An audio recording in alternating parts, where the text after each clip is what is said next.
Okay, my name is Jeff Veal. I'm the owner of DIY formerly known as Chicago Bedbug Killers. And so today we're going to go over all of the things related to bedbug heat equipment, how to rent, all of the frequently asked questions, and how to set up the equipment.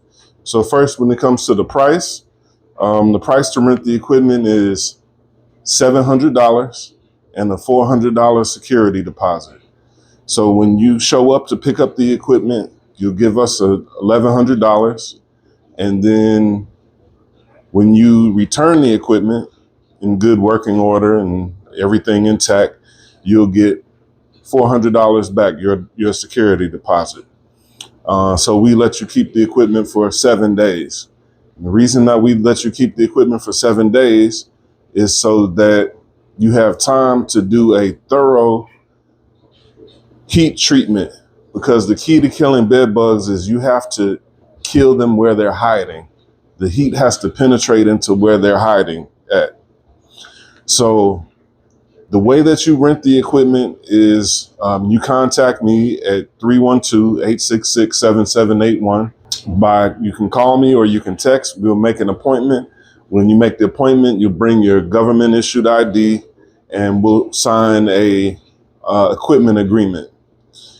So now we're going to get into the commonly asked questions. Okay, so the first question I have for you, Jeffrey, is this system and this equipment operated vis-a-vis heat or propane? So this is electrical. Everything here is electrical, no propane. Awesome, awesome. Also, how would you say about how large the equipment is? So the equipment that we see right here, this equipment, it also comes with the box of cords here. So all this equipment could fit in the Honda Civic. I would say these three pieces of equipment can usually fit in the back seat, and the cords can either sit in the front seat or in the trunk. Outstanding, outstanding. How heavy would you say the equipment is? The heaviest piece of equipment is the heater. This is your heater right here. The heater is I would say about 40 to 45 pounds. The fans here are about 25 to 30 pounds a piece. Awesome, awesome. And this is everything that comes with it? Yes, the heater, 2 fans, and all of the accessories that you need to plug it in. There's 8 cords here, 8 different extension cords. They range from 25 to 100 feet long. It also comes with a heat thermometer that you can use to point at different points of the room to check the temperature throughout the room. Awesome. So of course the thermometer and then 2 fans and the heater. Okay. And how much area would you say it covers? Fully activated, the equipment treats up to 500 square feet. Awesome. And can it handle an entire house? Yes, it can handle an entire house. So with this heat equipment that you're doing yourself, you're going to move the equipment from one area to one area at a time. You're not treating the entire home all at once. Okay. And how hot does it get? The temperature is already preset to go up to 133 degrees. We have the tape covering the buttons right here because all these buttons do is calibrate the machine. It's already pre-calibrated to go up to 133 degrees. Okay. And how long does it take to get to the necessary temperature? The time it takes to get to the necessary temperature depends on 3 components: the size of the room, how many heating elements that you have activated, and how much heat is escaping out of the room. So based on those 3 elements, that determines how long it takes to get to 113 degrees is the target temperature. All right. Now, will this damage my TV at all? So what I recommend that you do is to do your own research, to check the manufacturer to see what it can handle. But I've never had a customer in my 8 years of business to say that their TV was damaged. Okay. Also consider when you anything that you remove out of the room, you could be taking a bed bug out of the heat treatment. So keep that in mind too. All right. And now, will the bed bug sense the heat and run into another room? Bed bugs aren't that smart. So Compare a bed bug to a human being. A bedroom to a bed bug is like a city to a human being. So their entire city is going to be filled with heat. So they're not going to be able to feel across the other side of the room and say, I can go over here for comfort. Gotcha. Gotcha. Okay. And can we set it up for you? We typically don't do the setup, but one of our guarantees is that we're going to make sure that you understand 100% how to use the equipment. Okay, got it. Do you need a generator? No. So everything that we use is plugs into your regular 3-prong outlets. Got it. Okay, and does it plug into the outlet that your washer dryer plugs into? There is an accessory that you can use for that, but in general, everything plugs into your regular 3-prong outlets. Okay, got it. And so it can plug into regular electrical outlets then. Yes. And why do I need to prepare? What do I need to do to prepare for a heat treatment? So to prepare your room that you're treating for the heat treatment, basically all you need to do is open things up and spread things out. So for example, if you have a closet that's filled with clothes all the way to the top, those clothes are going to keep the heat out. So the more that you open up doors, open up drawers, lift up mattresses, the faster that the heat is going to penetrate into those areas. Got it. Okay, now how long does it take for a room to cool down after the treatment? So again, it depends on the size of the room. But what I recommend is opening windows, turning on some fans, and I would say maybe 20 to 30 minutes, the room should cool back down. Okay. And how long do you have to run the equipment? So I recommend after you get to the lethal temperature of 113, you want to set your timer for at least 8 hours. I would say all the way up to 10 hours. And that's how long you run it. Okay. Can I call if I have problems? Of course, you can call me or text me anytime. The only time that I turn my phone off is when I go to sleep. So you can call me early morning, late night texts if you have any issues. All right. And what are your hours for pickup and drop off? So you would schedule the appointment with me, and we do everything by appointment. Awesome. And does this actually work? Yes, it does. So it's scientifically proven that bed bugs die within 20 minutes when they're exposed to 113 degrees of temperature. So as long as you do the treatment hot enough and long enough and you expose the bed bugs to those temperatures for that amount of time, then they're going to die. All right. And how can I tell if the treatment was successful? So basically, if there was some bed bugs that were in the middle of the floor and they're exposed to a heat treatment, and after that 20 minutes of 113 degree exposure, they're just going to stop moving. So the only way that you can tell is if you have an actual bed bug that stops moving. But you would literally have to see every single bed bug and see that it's not moving. So whatever you're used to in your home, the amount of activity seeing in your home, that should all cease. Okay. And do you guarantee results? What I guarantee is that you're going to know how to use the equipment, and we guarantee that we're going to give you the equipment in good working order. But because we're not there to physically do the treatment, we don't have any control over how well you do the treatment. So our job is to make sure that we give you all the necessary tools and knowledge, wisdom, and understanding when it comes to using this equipment. That's our guarantee. Now, is this better than hiring a pest control company? I think it's much better than hiring a pest control company, because one of the things that you run into when you're hiring a pest control company to do a heat treatment, particularly, is that they charge you $500 per room. So if you have 2 bedrooms, kitchen, living room, dining room, that's 5 rooms. Multiply that by 500, that's $2,500 for a heat treatment. We believe our heat treatment is just as effective. And now the other end of the spectrum is companies that come out to do chemical treatments. And we don't believe that chemicals are the best way to kill bed bugs, because chemicals don't penetrate into where they're hiding. So this is the most effective treatment. Awesome, awesome. And does it kill eggs as well as adults?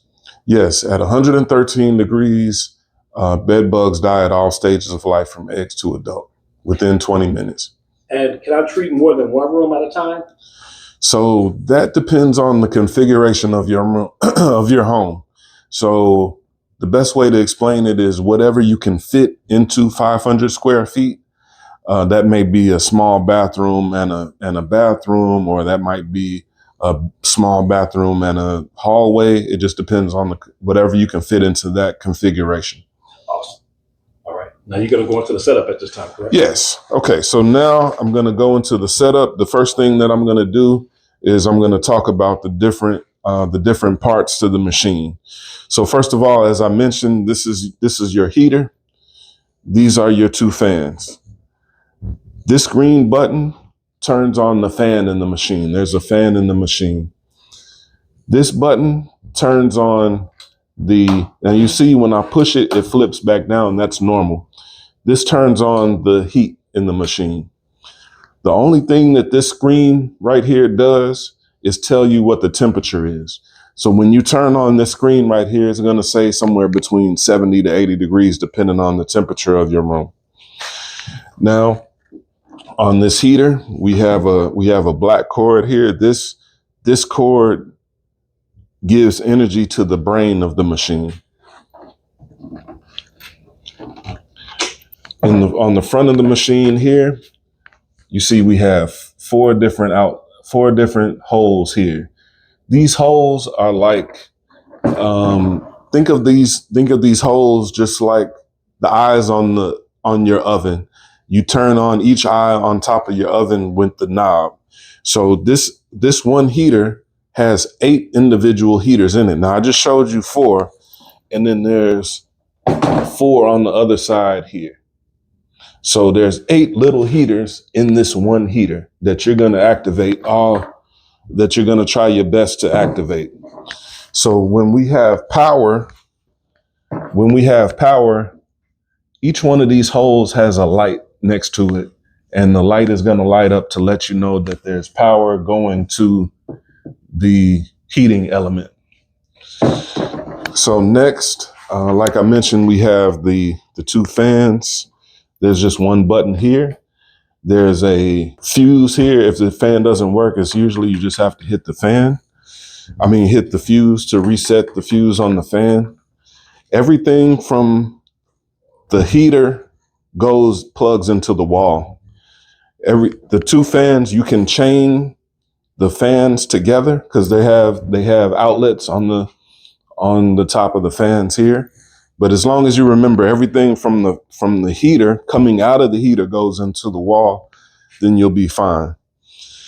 Okay, next. So now you're you're in your home, you got this equipment here in your home, you're ready to set it up.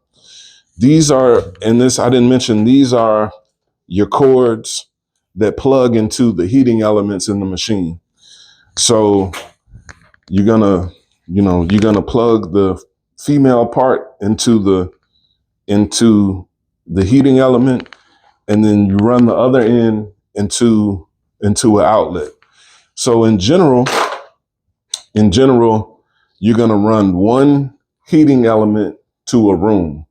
So there's a lot of cords. So there's gonna be a lot of cords going a lot of different places with this machine.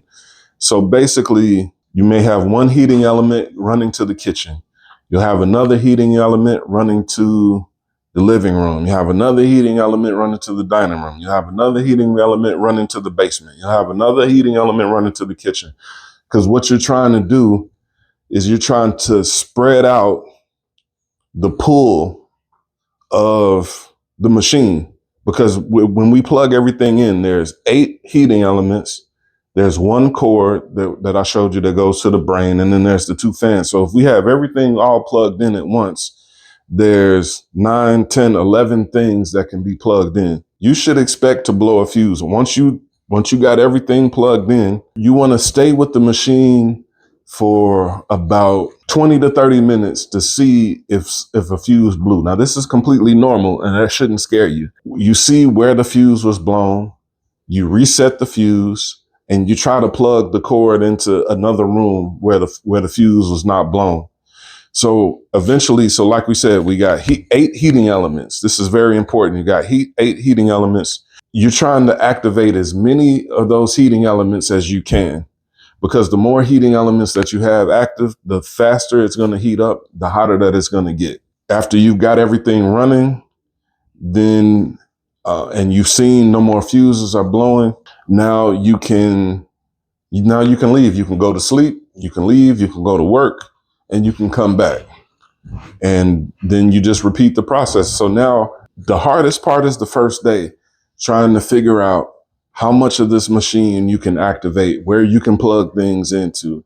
Once you figure that out, now all you do is basically move the equipment from area to area until you've done the entire house. And we encourage you strongly to treat the entire house. You don't want to just do, and that's the reason why we give you 7 days. The golden rule to success for this is you got to do it hot enough and you got to do it long enough. So what's hot enough? Hot enough is 113 degrees. When you get to 113 degrees, you set your timer for 8 to 10 hours. Long enough is the 8 to 10 hours. So also, I recommend starting with the worst room, because that way, at the end of the process, if you have ample time, you can come back and retreat that problematic area. So we talked about golden rule number 1. We talked about golden rule number 2. Golden rule number 3 is, because this is a heat treatment, heat is the most important thing for this whole process. You only have control over 3 things in order to get your heat to the temperature that you need it to be. You have control over how many heating elements that you activate. The heat, remember, there's 4 on this side and 4 on the other side. You have control over the size of the room that you're treating, because remember, we said this equipment treats 500 square feet. And you have control over the heat being contained into the room, the containment of the heat. So what do I mean by the containment of the heat? So for example, every door, show the bottom of that door right there. Every door has space under it where you can stick your finger under, the door. But that sort of area is not going to make much of a big deal. But now let's say like this window, imagine if this was a window that we could open, all the heat is just going to go out of the window and it's never going to get hot enough. So that little crack under the door is not going to matter. This whole window being open, all the heat's going to go out. You're never going to get to the temperature that you need. So the better that the heat is contained, the faster and the hotter that it's going to get. 3 things that you have control over. This is the only reason people ever call me with any trouble, any problems, is because they're saying it's not getting hot enough. So if you remember this is the key, is that you got to, you have control over how many heating elements you activate. You have control over how big the room is. If you're doing too big of an area, you're spreading the heat too thin, and you need to do a smaller area. And then the third thing is the heat being contained. Now, for an example where people may have a big house and there's no door, so they have to do a larger area than 500 square feet, what you can do is you can buy a plastic drop cloth from Home Depot and essentially make a door. There's some living rooms where they have a cutout of a door, but no door in there. You could hang plastic from the top of the ceiling to make a door. Or, for example, there's situations where you may need to make a wall. So that would be a case where, like, if you're treating the basement and it's a big open space, then you would essentially have to make a wall with the painter's, it's called a painter's drop cloth that you can find at Home Depot, Lowe's, or Menards or something like that. Okay. So that concludes our video. Thanks for tuning in, and get to killing.